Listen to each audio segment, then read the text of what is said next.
Why do people listen to Touch Radio? Because it's a thing. All right. You know what I'm talking about. Sure. No idea what you're talking about. Here's more of The Thing on the Sports Hub.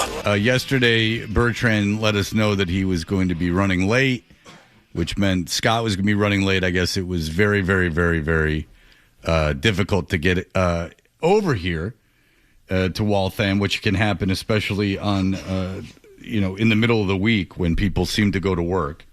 But so we decided, Hardy and I, that we would move over into their chairs and because to be on TV, because they're on NBC Sports Boston. And we went over there, and then I looked over at Hardy, and he had sunglasses on, and he took it from there. Let's go! I don't like the picture that they're using. I don't even know what's going on. What's up? Diana George. Rossini. What's up, George? New Milliken. How you doing? What's up? What's up, Beetle?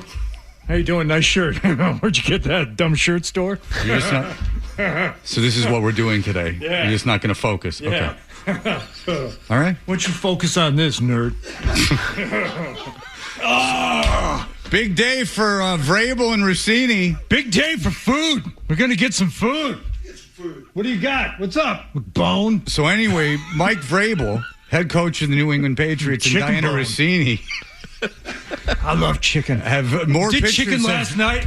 I had it on the grill, and I forgot what was on there. And then it was I got some more food. And when I'm like, still got chicken.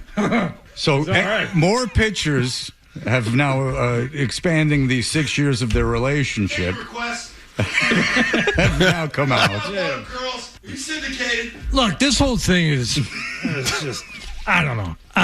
It's the biggest news. You talk of about the biggest team All right, in this all right, area. all right, yeah, the biggest sports yeah, fans. yeah, but- and you don't have anything to say. No, I do. I mean, You're evading everything. I'm not. But when it comes to Vrabel, I mean, I don't know. Well played. Checkmate, my friend. All right. So there you go. We got to do that and on television and everything. And then the real Zolak and Bertrand took over. And I heard some of this. I think in real time, Bertrand might have been hearing Bedard talking of him, of opinion of his. And Bertrand did not like it, which makes it fun. That is fun to hear. And here is the Bedard-Bertrand feud, the genesis. Yeah, so I normally have a beef with... Now, this is, of course, Bedard, and he's on some podcast or something of that nature. Yeah, so I normally have a beef with Mark the Beetle Bertrand and a lot of his Patriots takes. But so I was listening the other day to Beetle and Zoe, and, great show on 98.5. Basically, Beetle got into his little whiny act, which he tends to do, about his point was there's no way Caleb Lomu is not playing this year because of basically where they got him in the draft. I'm not saying Beetle did this on purpose. I don't think he did. But, it wasn't really he didn't really explain it accurately. Oh, get to the goddamn point, Greg. Jesus. What is the point? How many? It's such a different roster when does Solder got picked. Does he 18. pay himself by the second? Does he pay himself by the word on his own podcast? What is the point? It's that podcast mentality. They carve out about 5 hours to do an hour's worth of content. What is it? So what's the point? What's his problem with it? He always calls me whiny. There's no bigger bitch than him.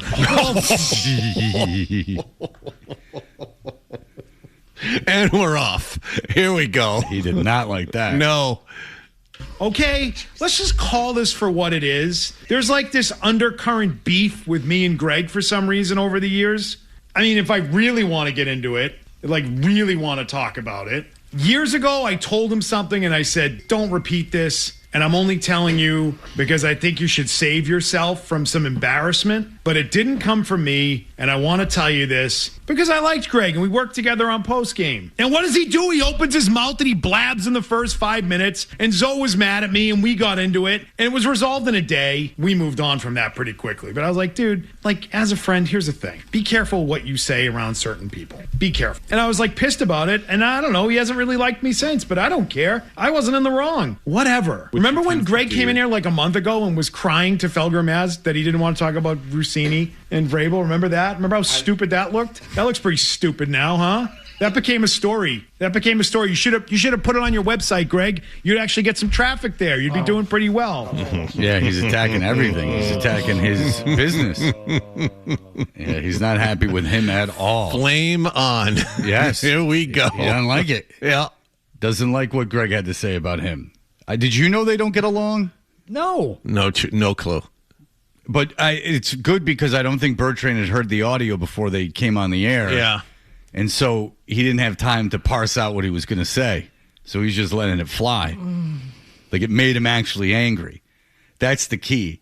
Is you don't want the person to hear it before they go on the air.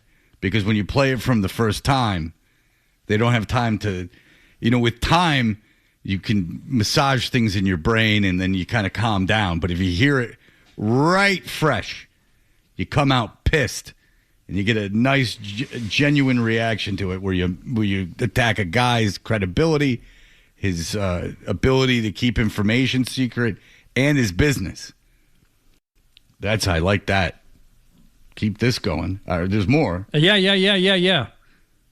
This is making you uncomfortable. No, it's not making me uncomfortable. It is this thing with Greg, though, where I think he's got legitimate, beef with some people. And I don't know that it was legitimate with Beetle. Like he didn't like how I edited audio of him when he would go on Felger and Mazz and I would do the 10 questions recap. I didn't. What was that? So every week they do 10 questions with Greg Bedard. Okay. And it's like a 15-minute segment. And then every week I would take it and edit it down into 2 minutes. Okay. And I would have...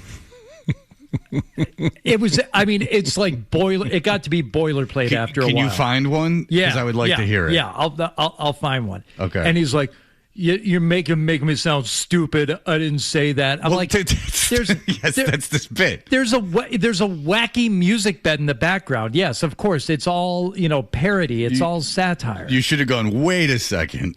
Yeah. That's what you're getting out of this? When I manipulate your audio to make you sound stupid? But I don't think he was ever like really mad at me. Maybe he and Beetle have actual beef over stuff. I was unaware that Greg Bedard had any problems with anybody. I don't know really what's going on with people in the sports media. I really don't. I don't have many relationships with people in sports media. I talk to Breer. He texts a lot. Mm-hmm. Rochi. It's my guy. Rochi don't wade into those waters. But those are the only two guys. Gorman I was friends with, but Gorman didn't do any of that stuff. So I don't know what's going on with people, but nonetheless, all right. You look for that, and do you want? I've got one. Okay, you want to hear it? Yeah, I do. I would love to hear this. Okay, all right. I'll pull it up right from here, even though we're not supposed to do this. But hopefully, there's nothing else playing in the background, and we can just listen to it this way. Okay, I just discuss. Here we go. Moron. What the hell is Houston doing? Your boy Bill O'Brien. Discuss. I understand it. Explain. It's not good. What the hell is Miami doing? What the hell is Miami doing, Greg? No, that's the... I'm sorry, Colts. What the hell are the Colts doing? I'm sorry, I mixed it up on mine. I don't know. What the hell is Miami doing, Greg? They're tanking. That's it. Thank you. I mean, that's what it is. Okay. So you they have these long, intricate conversations, and you make everyone sound stupid. Well, I didn't know with the Farmer and the Del Scott version going on in the background that wasn't ripped right from Felger and Mazz. Right. All right. And so Bertrand, let me back up a little bit to get to the good insult. I don't know, Greg, so this is all new to me, but I like hearing people yell at each other. Here we go. And Vrabel, remember that? Remember how stupid that looked? That looks pretty stupid now, huh? That became a story. You should have put it on your website, Greg. You'd actually get some traffic there. You'd be doing pretty well. Not a football story. And not a football story, I know. Stop playing his clips. Don't bring him to my attention anymore. I don't want to hear it. I don't want to deal with it. Right, but he sure as hell listens every day. That's for sure. But I do know that they were mocking him in that TV studio every Wednesday for years. Belichick, and others after he had applied for the job there. And so I said, just be careful who you talk about that around. And now I just want to put it out. I'm just going to, because people are now, what's the story? That's the story. There were people mocking him in the building. They were mocking him. Weekly TV shoots that Zoe was a part of with Bill Belichick there, and they all had their laughs at the expense of Greg. And I said, yeah, I'm just going to give you a heads up. Just be careful who you're talking about that around. That's all. That's what it was about. They were mocking him. I did the guy solid because I liked him and I worked with him every week, and I genuinely thought he was a good guy. I don't anymore because he's got some issue with me ever since because I was pissed at him for opening his mouth right away. Who was mocking Greg? So I think the story is, and look, really not taking sides in this because I think the Patriots as a whole, from the coaches to the players to the front office, they look down upon everybody in the sports media equally. So if Greg was getting mocked, then, so what? That happens to everybody. They think we're all idiots and, we're all stupid. I think there was a point where Greg was, being offered or was applying for like various NFL jobs, not like in a Mike Francesa way, but like actual jobs that he was going to get or was going to take and stuff like that. And whatever, it didn't happen. He stayed on the, on the media side of things, and that's what happened. So, okay, that's what that story is. All right, and they were mocking him for that. According to what Beetle just said, I don't know. I would say that makes Bedard no different from anybody. I'm sure he gets mocked within the walls of Gillette Stadium and every other football complex in the country. When you do someone a solid and say, I'm trying to help you out here. There it is. So it's personal. It has nothing to do with sports takes. I don't know why I'm the dick or why I'm taking heat all the time. What did I do wrong? Applied for the job in the front office and they all had they were just chucking. That's funny. They're all having their yucks. Francesa didn't have to apply. Yeah, that's right. Well, you got a close personal friend who's the head coach, They really just wanted him there as a consigliere, to kind of advise. Sure.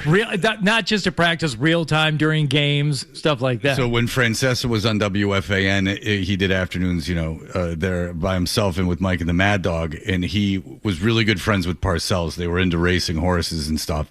And Francesa had this thing about how Parcells wanted him to join the Jets front office, but it didn't pay enough money, so Francesa wasn't interested, which I'm sure was a very legitimate offer. Oh, I thought it was Giants. It was Jets. No. It was the Jets. Okay. I'm almost positive it was the Jets because the Giants was the 80s. Was Mike and the Mad Dog weren't on in the mid 80s?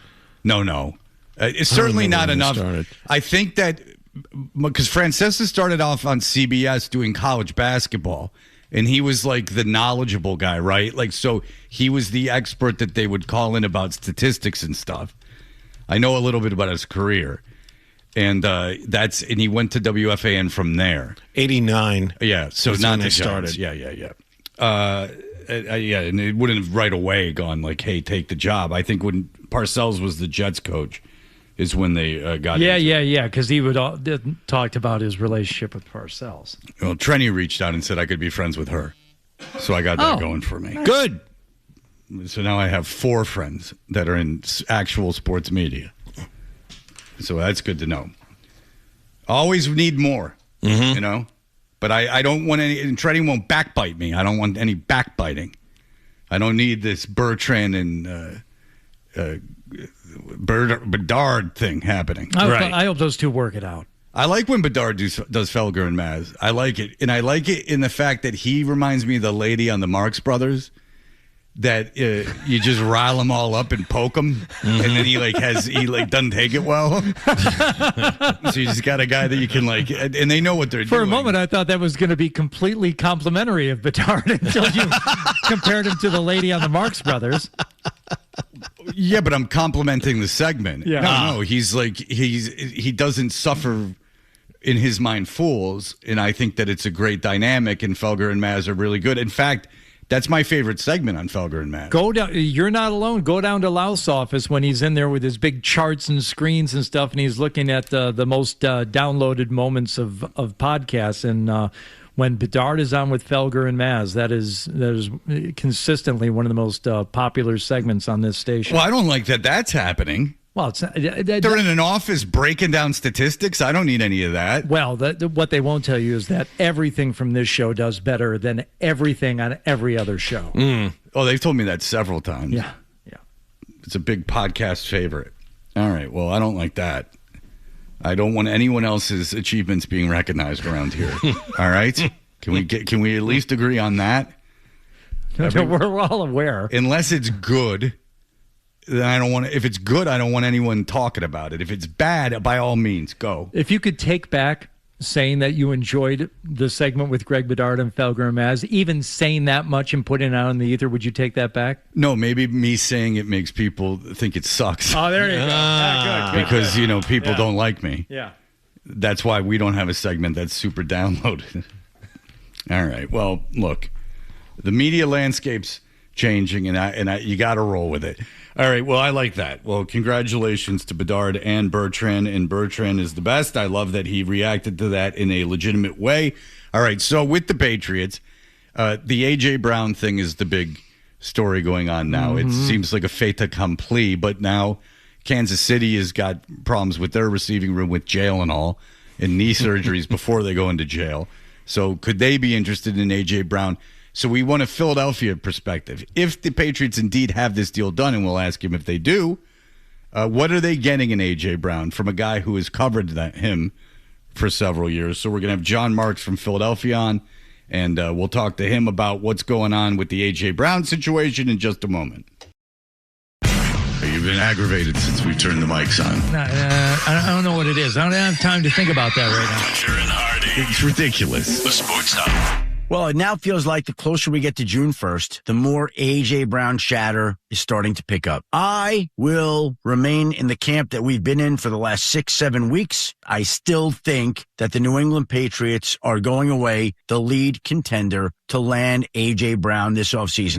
Jon Marks, John apparently was bothering him all over the place when he was on his wild spring break trip to suburban Philadelphia with his family. He was trying to get into that 76ers Celtics game for free. That was 4 tickets he was asking for. And then Actually, it was only 2. We were going to leave the kids at home. No way. Oh, yeah.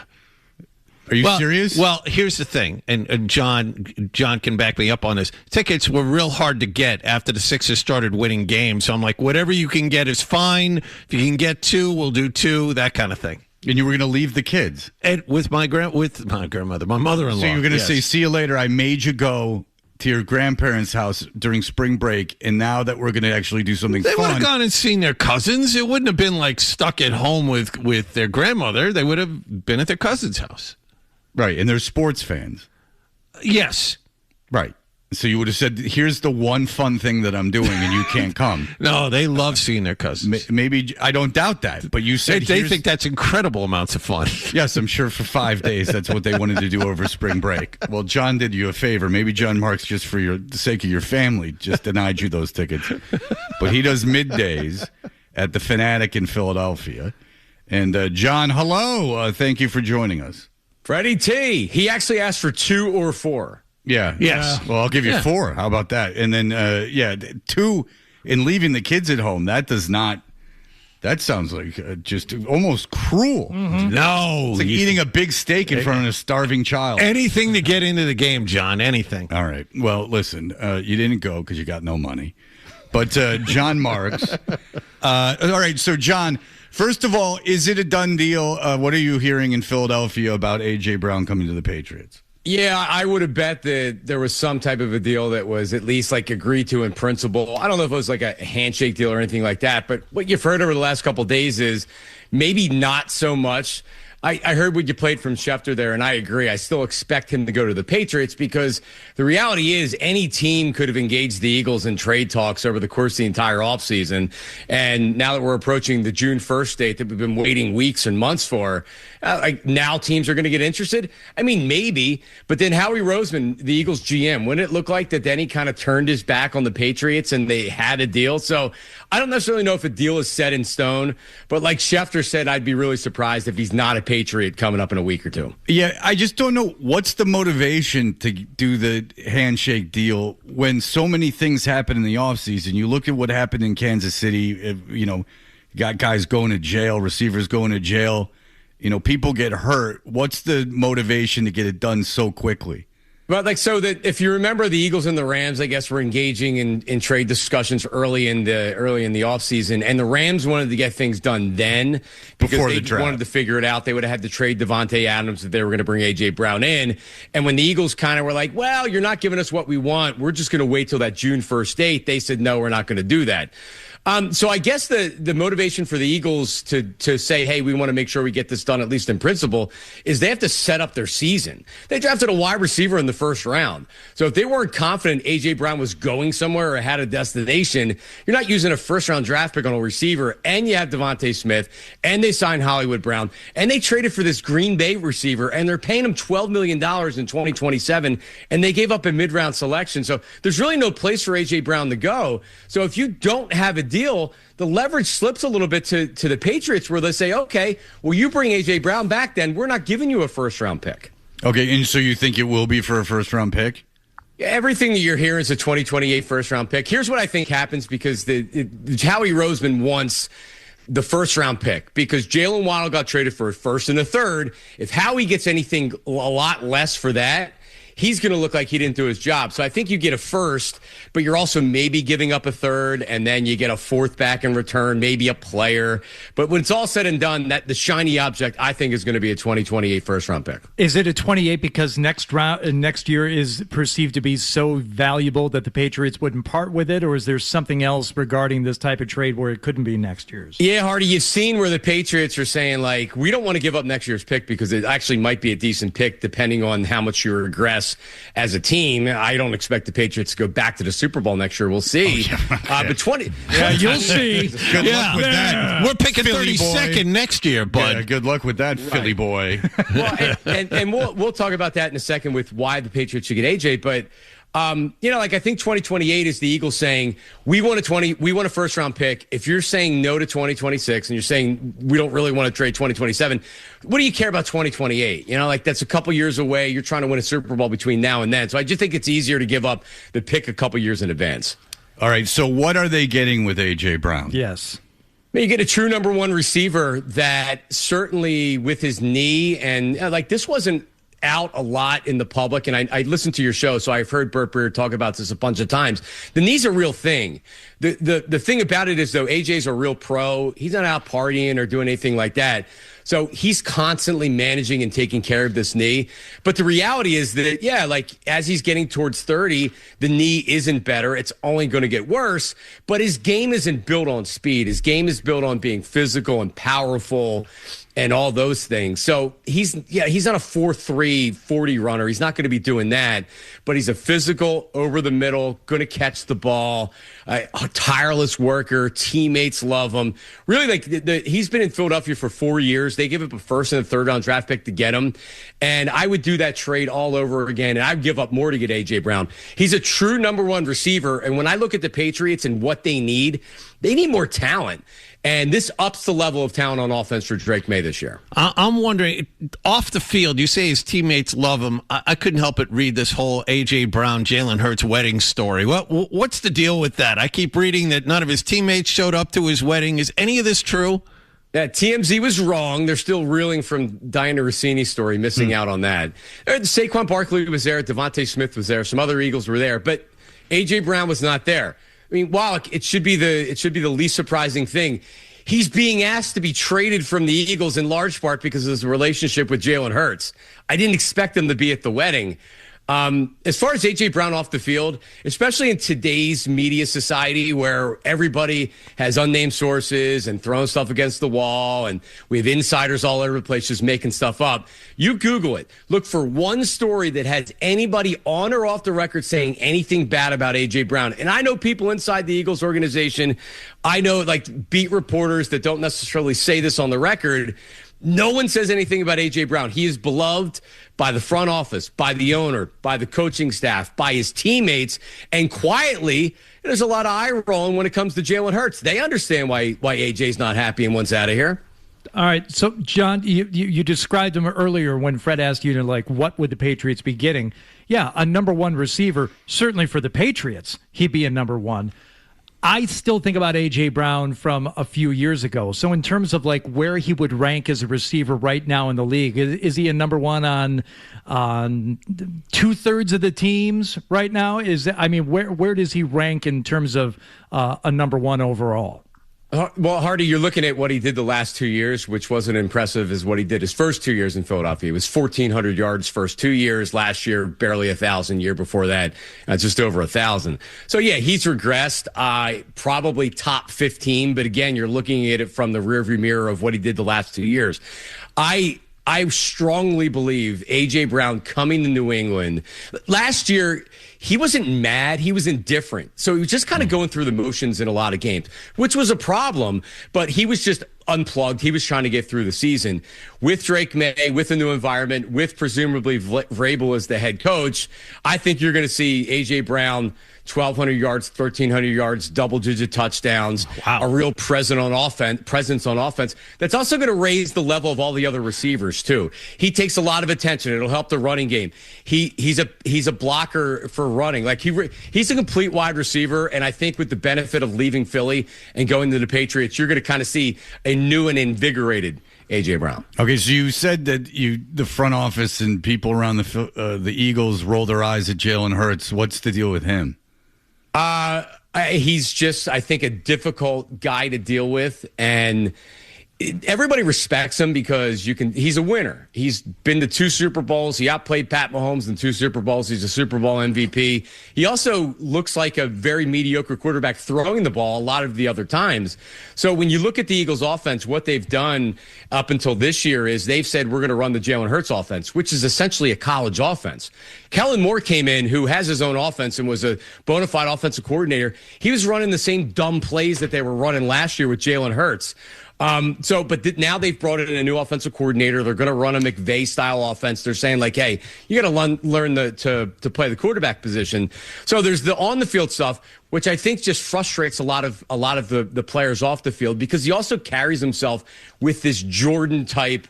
I walks around and I'm a winner and Michael Jordan's the brand and I'm the next Jordan. And I think guys kind of roll their eyes at him. So I don't think he's necessarily a bad guy, but he's not a guy that a lot of the players relate to or even really like. He's got an unwarranted sense of superiority. Man, he walks around. I think Mike Silver, longtime NFL reporter, told the story of his teammates were trying to bust his balls, calling him Jordan, and he didn't understand what they were trying to do, and he was just like, yeah. Oh, boy. It's that Alabama education. That's what you're dealing with. Wow. Even the reporters, no one will say it, but everybody off the air or off the record will talk about how people kind of just can't stand Jalen. Oh, that doesn't bode well. Like for the people near walking future. around calling Marcus Smart Batman. He's like, yeah, I am Batman. Yeah. No, you're not. All right. So you're very high on A.J. Brown, it sounds like. A little too high. Are you trying to sell a... Is this an okie doke? What's going on here? I'm not trying to sell anything. Hardy, I'll go at you with this. The Patriots right now are closer to missing the playoffs than going back to the Super Bowl if they don't add talent to the team. We've watched too much of the NFL over the years. Look at Washington a couple years ago. Jaden Daniels, he's a huge star. Look how great the Commanders are. They made it to the NFC Championship game. They sucked last year. So I believe in Drake May. I think he's really, really good. But you need to add talent to the team. Year to year in the NFL, you can go from going to the Super Bowl and missing the playoffs the next year. So I think it's a really smart move by the Patriots that they're trying to add talent, especially talent like A.J. Brown. And I'm glad you said that, because one of the other things going back to the compensation that I heard thrown out there would be a player. Is Philadelphia in need of a receiver? The one name I keep hearing is like Kayshon Boutte. What if, you send back a pick and Boutte? I don't want to lose any receivers off this team. I want to add a player like A.J. Brown, specifically A.J. Brown, and see how camp works out, and then worry if you've got too much, because right now they don't have enough. So have you heard anything about like current Patriots that might be part of the deal? Yeah, that's the Boutte's the name that's being mentioned. Honestly, the Eagles have a ton of receivers. It would make sense because he offers a different skill set than what a lot of the Eagles receivers have. I think he's a really good player. I know he's in the last year of his contract, and maybe the Patriots want to do good by him because they have a lot of receivers. I'd keep him. A.J. Brown can miss time, guys, right? Like he misses 3-4 games. Now you're lighting with receivers. I would just keep him. He doesn't cost any money. All right. Yeah. Well, there you go. Jon Marks, excellent stuff. Great. A lot of information in there. Thank you for listening to our program, even though you're obviously from Philadelphia because you have an accent. But, I do? You do. But we appreciate it. Thank you, John. Thank All you right, for guys. Thanks. All right, there you go. Jon Marks, middays at 97.5, the Fanatic in Philadelphia. One quick thing. Why does he listen to us? I don't know the answer to that. I just know that he does. If A.J. Brown comes here and grabs, double-digit touchdowns and 1,300 yards receiving, I mean, can you remember the last time a Patriots wide receiver did that? I mean, Gronk used to do it. I think I haven't looked, but I think it's Randy Moss was the last time a Patriots wide receiver had numbers like that. And in Patriots regular season history, I think it's Moss and maybe Welker, and that's it. 1,300 yards and double-digit touchdowns in one season. I mean, the yards you could say for, I was thinking Edelman, Welker, but with the touchdown numbers, I didn't know if they'd be high enough. Yeah, if Gronk used to crank those seasons out, but that's a tight end. A wide receiver outside the numbers. When was the last time the Patriots had a guy like that who wasn't Randy Moss? Yeah, Moss is the only, but outside the numbers, Moss. Because Moss is the only. Well, Moss is the greatest deep threat ever. But he's also the only elite outside receiver that they've had since I've been here. Yeah. It wasn't Amendola. No. Welker was the closest thing, but he was a slot guy. He's a slot guy. Yeah. And Amendola got put on the pay no mind list for a couple of seasons. Yeah. Yes. Rubbed Brady the wrong way because he dared drop a pass. Tell Louth that we have listeners in Philadelphia. Get him to put that on his precious little screen with grass. Of all the things that get into your skin. Oh, that's a new column. We can't do funny. that. Yeah. I just think it's a funny thing. He's in there looking at stuff. Yeah. That's his why job. why it's funny to me. It's an absurd thing for me to say. That's why I'm saying it. I think it's funny. It's the absurdity of the statement. But you thought about it a little bit. No. I thought it would be funny to forget it. I'm doing a shtick, but never mind. I assure you, I'm not thinking more about shtick. Well, you know what? It's a tude. It's a tude that you just lean into. It's a vibe. It's a vibe. It's a vibe. It's a vibe. All right, we'll be back. We can talk about Hardy. He is. He's gone above and beyond this morning. He did the most hardiest thing in the world. It's a good thing. But he did a very hardy thing. And we will have that for you, but here are the headlines. It's never changed. It's never changed. It's the same thing over and over and over and over. It's just never good. It wasn't funny the first time. Toucher and Hardy, mornings on the Sports Hub. I told the gripping story of me leaving work yesterday and being pulled over because my inspection sticker read January. It expired on January 1st. So I know why I got pulled over. I got a warning, which I'm thankful for not getting a ticket. And the guy did not like my excuse, which was that I was lazy. I gave no excuse. I thought he would appreciate that. I was a little taken aback that he didn't appreciate my candor. I didn't say it in a disrespectful way. I go, yeah, I know. I guess I've been lazy. He said, being lazy is no excuse. I said, well, yeah, it's not an excuse. That was the whole point of it. I thought about that this morning when I was driving, and I drove past what I thought was a cop leaving my neighborhood, and I was speeding. It's before 5 a.m. Scofflaw. There's no one. There's no one on the road. Except I thought I kids. drove past, and I thought if he pulls out and pulls me over, and he asks why he pulled you over, I said, yes, I know exactly why, because I looked down at my speedometer and I was doing this amount in this speed zone. I was going too fast. Like, I just admit it. Yeah, I know why. Obvious. Right. So the reason I bring that up is because I did as I promised the officer I would do. I went to go get an inspection, and the delightful man at the place in the wrong side of Newton. What do you expect? He told me that my tires were no good and they would not pass inspection. So, of course, I said, I'm going to get tires today. And then Hardy was on the case. He goes, Town Fair Tire. And he goes, they're the best. So I go, great. He goes, do you want me to contact the guy? And I'm like, do you know him? And he's like, I know him.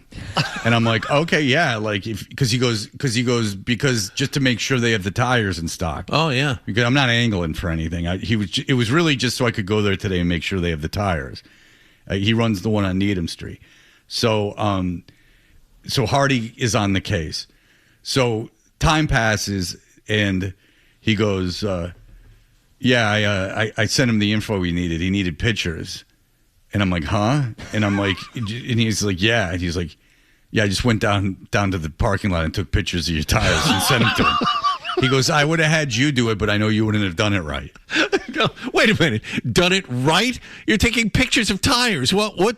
How could you do that wrong? Because if you don't get a clear photo with the proper part of the tire in focus, you can't zoom in, see the size of the tire, see the brand of the tire. I was going to ask Colin to do it, but I'm like, Colin seems like a pretty capable guy. He's in today with us, but A, I felt kind of wrong asking, and B, I don't know if he would have done it right, Colin. You don't trust anybody. I understand. So when it comes to matters like this. I just took care of it. I went down. I took care of it.